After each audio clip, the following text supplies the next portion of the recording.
Hello everybody, welcome in the world of Yathartha Ayurveda. Om Dhanvantari Namami, myself Kanhaiya Devidas Chavan, BMS final year student. Today I am talking about Agat Tantra NCISM syllabus. आता बघा syllabus explain करण्याच्या आधी तुम्ही 11वी-12वीला बघितलं असेल की न्यूटनचे first law, second law, third law, पण आत्ताच्या काळामध्ये न्यूटन्स फोर्थ लॉ आणि फिफ्थ लॉ पण आले. सर न्यूटनचे फोर्थ आणि फिफ्थ लॉ तर नाही आहे, तर मग तुम्ही कसं म्हणते ते ऐका. आता न्यूटनचा फोर्थ लॉ काय आहे तर ऐका. In every class a boy behind a girl and a girl behind a boy. हे झालं तुमचा न्यूटन फोर्थ लॉ. आणि न्यूटन्स फिफ्थ लॉ जर बघितला तर न्यूटन्स फिफ्थ लॉ म्हणतो की chatting speed is inversely proportional to less effort. हे अशा प्रकारचे ही न्यूटनचं फोर्थ आणि फिफ्थ लॉ आत्ताच्या काळामध्ये येईल. तर तशाच प्रकारचे ही NCISM सिलेबस आहेत आणि त्याचा तुम्ही नीट आदर्श घेऊन त्यांचा नीट पर्स्पेक्टिव्ह विचार करून सिलेबस कॉपी तुमच्यासमोर मी मांडणार आहो. तर सर्वांनी काळजीपूर्वक आगतंत्र जे करा. आणि सर्व माझ्या लाडक्या बहिणींना रक्षाबंधनाच्या हार्दिक शुभेच्छा आणि त्यांच्या भावांना सुद्धा पण रक्षाबंधनाच्या हार्दिक शुभेच्छा. त्याच्यानंतर व्हिडिओमध्ये तुम्हाला मी NCISMचं फुल एक्सप्लेन केलेले ते नीट काळजीपूर्वक बघा. थँक्यू. Hello everybody. तर चला आपण बघूया आता आगततंत्र एवं विधिवैद्यक. आता याचं जर बघितलं तर याचा पेपर फर्स्ट एकच पेपर असते आणि ते 100 मार्काचं असते. आणि त्याचं वायवा जर बघितलं तर 60 मार्काचं आणि प्रॅक्टिकल 100 मार्काचं असं मिळून टोटल 300 मार्क्स येतात. त्याच्या खाली जर आले मित्रांनो तर त्याच्या खाली आपल्याला पहिलं चॅप्टर येते आणि ते म्हणजे फर्स्ट टॉपिक म्हणजे काय तर कन्सेप्ट्स ऑफ आगततंत्र. आता कन्सेप्ट्स ऑफ आगततंत्र म्हणलं की त्याच्यामध्ये आगततंत्र आणि क्लिनिकल टॉक्झिकॉलॉजी, डेफिनेशन, विष अँड पॉयझन येणार. त्याच्यानंतर त्याच्यामध्ये difference between poison, venom and toxin येणार.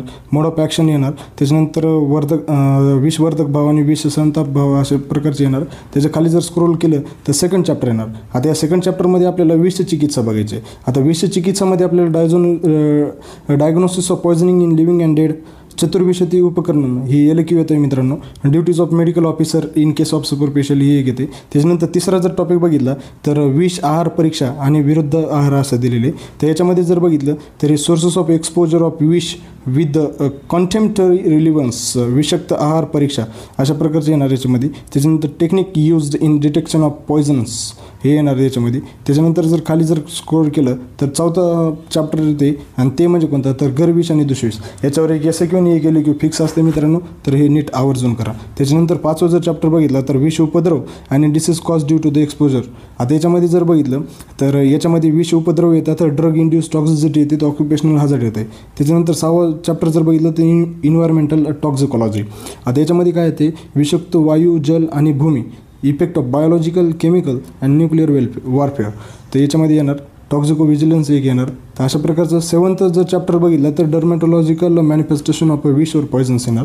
याच्यामध्ये dermatitis and management, signs and symptoms, management of अभ्यंग, विषलेप पादुका विष अशा प्रकारचे वेगवेगळे साईन अँड सिम्टम्स येणार. त्याच्यानंतर जर 8 चॅप्टर जर बघितला तर खाली स्क्रोल जर केला आपण तर 8 चॅप्टर येते थेरपेटिक युटिलिटी ऑफ आगध योग. आता याच्यामध्ये वेगवेगळे आगध योग वापरलेले. तर त्याच्यामध्ये दुष्विषारी आगध आहे, बिलवादी आगध आहे, दशंग आगध आहे. हे वायवामध्ये पण विचारतात आणि SQ पण सुद्धा याच्यावर येऊ शकतो. तर त्याच्यानंतर जर बघितलं तर स्थावर विष. आता याच्यावर पण एक SQ आणि एक LQ फिक्स असते मित्रांनो. तर हे व्यवस्थित करा. याच्यामध्ये कार्डियक पॉयझन्स, त्याच्यानंतर खाली जर स्क्रोल केला आपण तर त्याच्यामध्ये न्यूरोटॉक्झिन पॉयझन्स, त्याच्यानंतर इरिटंट पॉयझन्स अशा प्रकारचे वेगवेगळे असतात. 10वा जर चॅप्टर बघितला तर त्याच्यामध्ये स्थावर विष येते आणि याच्यामध्ये एक SQ आणि एक LQ येत आहे. आता यांच्या आपण आर्सेनिक, मर्क्युरी, लीड आणि कॉपर हे आपण वेगवेगळे समोर बघणारच आहोत. त्याचे काही टेन्शन घेऊ नका. तर त्याच्यानंतर खाली जर स्क्रोल केलं तर जांगम विष येते. आता याच्यावर पण सुद्धा एक LQ आणि एक SQ. आता हे आगतचं मी एवढं काऊन म्हणालो कारण की आगतचा सिलेबस खूप वास्ट आहे आणि ते नीट कन्सेप्च्युअल जर समजा केलं तर सगळं काही सोपं आहे मित्रांनो. टेन्शन घेऊ नका. मी कशासाठी मग तुमचं. तर इथं बघितलं तर सर्प विष येते, लुता विष येते. डू यू नो सर्प? Yes sir. स्नेक. त्याच्यानंतर वृश्चिक विष येते, त्याच्यानंतर मूषिक विष येते, आलर्क विष येते, कीटा विष येते. अशा प्रकारचे वेगवेगळे आपल्याला बघायचे. तर सापांची विभागणी बघायची आपल्याला. तर बघू. त्याच्यानंतर कृत्रिम विष. आता कृत्रिम विष जर बघितलं तर हे 12 चॅप्टर. याच्यामध्ये इनऑर्गॅनिक ॲसिड्स याच्यावर पण एक फिक्स SQ येते आणि ऑर्गॅनिक ॲसिड्स, ऑक्झॅलिक ॲसिड एकदा आलेले. त्याच्यानंतर alkalis, asphyxiants, non metallic poisons, phosphorus cyanides हे पण आपण डिफरंट टाईप्स आहेत. त्यांचे कसं लक्षात ठेवायचे ते सगळे आपण ट्रिकनं बघणार आहोत. त्याच्यानंतर सबस्टन्स ऑफ ॲब्यूज हे 13 चॅप्टर आहे. आता याच्यामध्ये काय काय बघणार मद्य आणि मद्यतेय, अल्कोहोलिझम, ॲडिक्शन, मद्य म्हणलं की पोरं खुश होऊन जातात. अल्कोहोल्स, मिथाइलडॉक्साइड, त्याच्यानंतर याच्यामध्ये MDMA बघणार आहेत आपण. त्याच्यानंतर खाली जर स्क्रोल केलं आपण तर 14वा चॅप्टर आहे त्याच्यामध्ये आगततंत्र पर्स्पेक्टिव्ह ऑन कॅन्सर म्हणलेले आहे. टॉक्झिक कार्सिनोजन्स कोणते येतात, toxicities due to chemo and radiotherapy, its Ayurvedic approach असं पण सांगितलेलं आहे त्यांच्यामध्ये. तर ते पण आपण समोर बघणार आहे. खाली जर स्क्रोल केलं तर फॉरेन्सिक मेडिसिन, याच्यामध्ये काय येणार बघा, forensic medicine and medical jurisprudence. याच्यानंतर introduction to Indian penal code सांगितलेलं आहे. त्याच्यानंतर खाली जर स्क्रोल केलं तर वैद्य सद्वृत्त कसा असावा. आता वैद्य सद्वृत्तमध्ये काय काय असतात की according to NCSM constitution objective आणि फंक्शन्स कसे आहेत, तर ड्युटीज, राईट्स अँड प्रिव्हिलेज कसे आहेत, कॉन्स्टंट प्रोफेशनल सिक्युरिटी कसं, असं डिफरंट टाईप्स ऑफ त्याच्यामध्ये आपण बघणार येतं. त्याच्यानंतर लिगल प्रोसिजर्स. आता लिगल प्रोसिजरमध्ये कोर्ट्स अँड देअर पॉवर्स, तारीख पे तारीख आपल्याला माहीतच आहे. तर ते कोर्टचं काय काय आहे आपण ते बघू त्याच्यामध्ये. त्याच्यानंतर 18 चॅप्टर आहे पर्सनल आयडेंटिटी. आपण कोणत्या याच्यानुसार आपण त्यांचे म्हणजे समजा एखादं शरीर झालेलं आहे, शरीर मृत झालेले आहे, तर त्याच्यामध्ये काय काय असतात की आयडेंटिफिकेशन डेटा असते, एज असते, तर रेस, रिलिजन, हँड रायटिंग, त्याच्यानंतर DNA टायपिंग, हे वेगवेगळे टाईप आपण बघणार आहे त्याच्यामध्ये. हे SAQ येते मोस्टली. थॅनाटॉलॉजी, ॲस्पेक्ट्स ऑफ डेथ आणि इंजुरी, हे LAQ मित्रांनो. आणि हे बघा आता हे तिन्ही LAQ आहेत आणि तिन्हींचं 12 मार्काला फिक्स असते. आता हे आगततंत्र असा विषय आहे की त्याच्यामध्ये एक तर नशा चढते नाही तर नशा उतरून जाते बघा मित्रांनो. तर व्यवस्थित काळजीपूर्वक करा. थॅनाटॉलॉजीमध्ये डेथ, सायन्स ऑफ डेथ, त्याच्यानंतर थोटा ॲक्ट आहे, त्याच्यानंतर ॲस्पेक्ट जेल डेथमध्ये हँगिंग, स्ट्रँग्युलेशन, सफोकेशन, ड्रॉनिंग, त्याच्यानंतर इंजुरी येते 21 चॅप्टर. आणि त्याच्यामध्ये जर बघितलं तर इंजुरीमध्ये basics of injury, thermal injury, firearm injury आणि डोरी डेथ अशा प्रकारचे आहेत. त्याच्यानंतर खाली जर बघितलं स्क्रोल केलं तर प्रेग्नन्सी, डिलिव्हरी आणि ॲबॉर्शन हे येतं आहे बघा. आता याच्यामध्ये जर बघितलं तर medico legal aspects of pregnancy, delivery, infanticide, battered baby syndrome, abortion, medical termination pregnancy, MTP, वेगवेगळे ॲक्ट येतात त्यांची पण इन्फॉर्मेशन एक SAQ येते आणि 6 मार्काला येते मित्रांनो.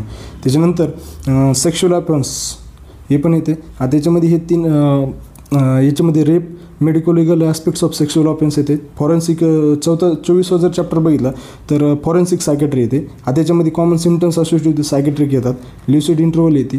त्याच्यानंतर खाली जर बघितलं, खाली स्क्रोल केलं तर 25th चॅप्टर येते, त्यात फॉरेन्सिक सायन्स लॅबोरेटरी. आता याच्यामध्ये हायरार्की, मेजर डिव्हिजन सांगितलेले.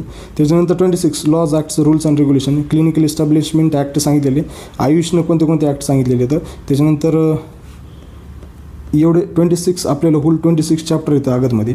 आता याचा जर मेन खजिना जर बघितला तर ते खाली स्क्रोल करत यावं लागतं मित्रांनो. आणि त्याच्यामध्ये तुम्हाला टेन्शन घेऊ नका, मी सांगतो आता त्याच्यामध्ये कसं करायचं. आता बघा हे आगततंत्राचं पेपर फर्स्ट असते. त्याच्यामध्ये जर बघितलं तर कन्सेप्ट्स ऑफ आगततंत्र, त्याच्यानंतर कन्सेप्ट्स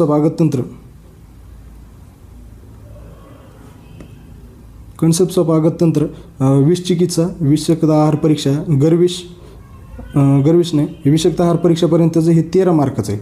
त्याच्यानंतर गर्विष आणि दुष्विष, त्याच्यानंतर विष उपद्रव आणि इन्व्हायरमेंट हे दोन्ही 12 मार्काचे आहे, गर्विष आणि दुष्विष आणि त्यांचे उपद्रव. त्याच्यानंतर खाली स्क्रोल जर करत आले तर इन्व्हायरमेंटल टॉक्सिकॉलॉजी, डर्मॅटॉलॉजिकल मॅनिप्युलेशन, थेरपेटिक युटिलिटी ऑफ आगत योगा हे 11 मार्काचं आहे. त्याच्यानंतर खाली जर स्क्रोल केलं तर त्याच्यामध्ये बघा आता हे 17 मार्काचं आहे. आणि याच्यामध्ये स्थावर विष पॉयझन्स, प्लांट ओरिजिन आणि हे मेटॅलिक ओरिजिन, त्याच्यानंतर जांगम विष, हे सगळे किती 17 मार्काचे. तर हे एवढा मोठा सिलेबस आहे. आणि याच्यामध्ये आता याच्यामध्ये जर बघितलं तर स्थावर विष, जांगम विष हे यांचे सगळे SAQचे पॉईंट आहेत बघा. हे SAQमध्ये हमखास विचारतात, तर ते काळजीपूर्वक करा. आता त्याच्यानंतर कृत्रिम विष, सबस्टन्स ऑफ ॲब्यूज आणि आगततंत्र पर्स्पेक्टिव्ह ऑन कॅन्सर हे 12 मार्काचं आहे. त्याच्यानंतर फॉरेन्सिक मेडिसिन हे 10 मार्काचं आहे. आणि त्याच्यामध्ये वैद्य सदवृत्त ड्युटीज हे आणि लिगल प्रोसिजर, पर्सनल आयडेंटिटी अशा मिळून 10 मार्काचं आहे त्याच्यामध्ये. त्याच्यानंतर थॅनाटॉलॉजी झाले, ॲस्पेक्ट डेथ झाले, इंजुरी झाली, हे टोटल 12 मार्काचं आहे तिन्ही. आणि यांचं हे तिन्ही हे 4था LAQ येते, तर हे लक्षात जर होतं. त्याच्यानंतर खाली जर स्क्रोल केलं तर प्रेग्नन्सी, डिलिव्हरी आणि अबॉर्शन, सेक्शुअल ऑफेन्स हे दोघं एक SAQ फिक्स येते, दोघांपैकी एक. त्याच्यानंतर फॉरेन्सिक सायकेट्री, सायन्स लॅबोरेटरी आणि ॲक्ट्स रुली हे 7 मार्काचे एक SAQ येते. तर अशा प्रकारचं होतं. आता आपण बघू की LAQ कोणत्या याच्यावर विचारतात. तर LAQ बघा तुम्हाला सांगतो मी की कन्सेप्ट्स ऑफ आगततंत्र याच्यावर एक LAQ विचारतात. विष चिकित्सामध्ये विष उपक्रम 24 उपक्रम सांगितलेले ते याच्यावर. गर्विष आणि दुष्विष या दोघांपैकी एकावर एक LAQ यायचं. त्याच्यानंतर जर बघितलं तर खाली जर स्क्रोल केला तर स्थावर विष आता स्थावर विषमध्ये एक येते, त्याच्यानंतर स्थावर विष poison of metallic origin, plant origin, त्याच्यानंतर जांगम विष आणि कृत्रिम विष, हे चौथ्यावर एल-क्यू, म्हणजे सगळ्यावर टॉपिकवर एल-क्यू दिलेले आहेत आपल्याला. आणि त्याच्यानंतर खाली जर स्क्रोल करत आले तर सिम्पटम्स ऑफ ॲबिसवर पण एक एल-क्यू आहे. तर खाली जर स्क्रोल करत आले तर चौथा एल-क्यू कोणत्या याच्यावर येतो आहे, तर चौथा एल-क्यू हे बघा, पर्सनल आयडेंटिटी, थॅनॅटॉलॉजी, ॲस्पेक्ट्स जे आहेत, इंजुरी, या चारपैकी एकावरच एल-क्यू. आणि याचं असं स्क्रोल करत आता एवढंपर्यंत जर समजलं असेल तर खाली बघू आपण. तर हे सगळे कन्सेप्ट्स ऑफ पेपर फॉर्मॅट सांगितलेले की 20पर्यंत MCQ असतात. SCQमध्ये आपण तुम्ही बघू शकता, पण आपण एल-क्यूचा विचार करू. आता एल-क्यूचा विचार केला तर याच्यामध्ये बघा, आता फर्स्ट एल-क्यू तुम्हाला विष चिकित्सा, management of poisoning, concepts of अगततंत्र आणि टॉक्झिकॉलॉजी यापैकी एक येणार. त्याच्यानंतर जांगम विष किंवा गरविष या दोघांपैकी एक एल-क्यू सेकंड येणार. कृत्रिम विष, स्थावर विष किंवा पॉयझन्स ऑफ प्लांट ओरिजिन किंवा स्थावर विष, पॉयझन्स ऑफ मेटॅलिक ओरिजिन किंवा सिम्पटम्स ऑफ, म्हणजे 5 चॅप्टर दिले तर त्या 5 पैकी एकच एल-क्यू येणार. त्याच्यानंतर चौथा एल-क्यू कशावर येणार की थॅनॅटॉलॉजी, ॲस्पेक्ट्स डिटेल, पर्सनल आयडेंटिटी आणि इंजुरी. आता या 4 पैकी एकच एल-क्यू येणार. म्हणजे तुम्हाला 4 ते 5 धडे वाचले तेव्हा एक परफेक्ट एल-क्यू जमणार. त्याच्यामुळं आगतमध्ये मी त्याच्यामुळं सांगितलं की आगतमध्ये एक तर नशा चढतो नाही तर नशा उतरतो. आता ते कसं उतरतो ते बघू आपण समोर. तर अशा प्रकारचं हे पेपर फॉर्मॅट होता. आणि लाईक्स करा, शेअर करा, सबस्क्राईब करा.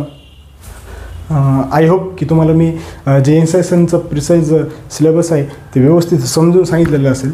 तर आपण आता नेक्स्ट व्हिडिओ लेक्चरमध्ये आपण आगततंत्राचं फर्स्ट चॅप्टर बघू. आणि व्हिडिओ आवडल्यास लाईक्स करा, शेअर करा. आणि तुमचा प्रतिसाद मला खूप येत आहेत मित्रांनो. आणि तुमच्यासाठीच मी खास हे आगततंत्राचं लेक्चर सिरीज चालू करणार आहे. आणि चॅनलला सबस्क्राईब करायला विसरू नका. अख्ख्या महाराष्ट्रामध्ये आपला यथार्थ आयुर्वेद हा पोचायला पाहिजे ही माझी आशा बाळगतो. आणि थँक्यू व्हेरी मच.